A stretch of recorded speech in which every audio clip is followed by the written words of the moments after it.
संघर्ष आजही चालू आहे आणि यापुढेही चालूच राहणार आहे। विशेष करून ज्या संघर्षाचा उल्लेख आपल्या या पुस्तकामध्ये झालेला आहे, दिनांक 4/12/23 ते 25/1/24 या कालावधीमध्ये जो 52 दिवसाचा संप आम्ही अंगणवाडी युनियनच्या माध्यमातून या ठिकाणी केलेला आहे, त्या संपाच्या माध्यमातून वेगवेगळ्या प्रकारचा संघर्ष या ठिकाणी केलेला आहे।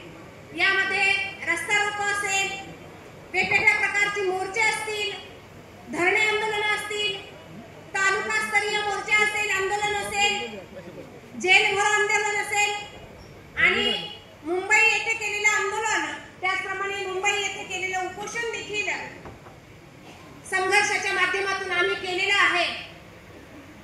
या सगळ्या संघर्षामध्ये एक विशेष प्रकारचा संघर्ष आम्ही दिलेला आहे आणि तो संघर्ष म्हणजे आम्हाला या अगोदर दिले गेलेले जे मोबाईल होते त्यामध्ये कुठल्याही प्रकारचं कामकाज करण्याकरता अनेक अडचणी येत होत्या आणि संघर्ष करून या ठिकाणी सर्व अंगणवाडी सेविका ताईंसाठी नवीन मोबाईल शासनाकडून प्राप्त करून घेतलेले आहेत।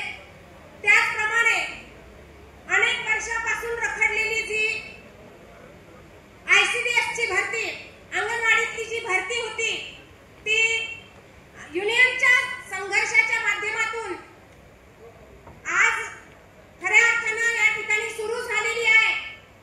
एवढ्यावरच आम्ही थांबलेलो नाही, तर आजही आमचा संघर्ष चालूच आहे।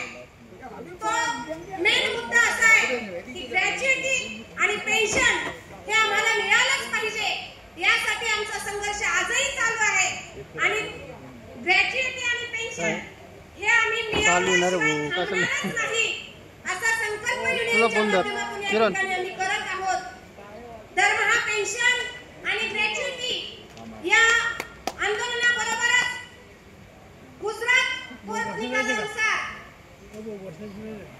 बजेट वाढवण्यासाठी सुद्धा आमचं आंदोलन या ठिकाणी चालू आहे आणि हे सगळे आंदोलन करत असताना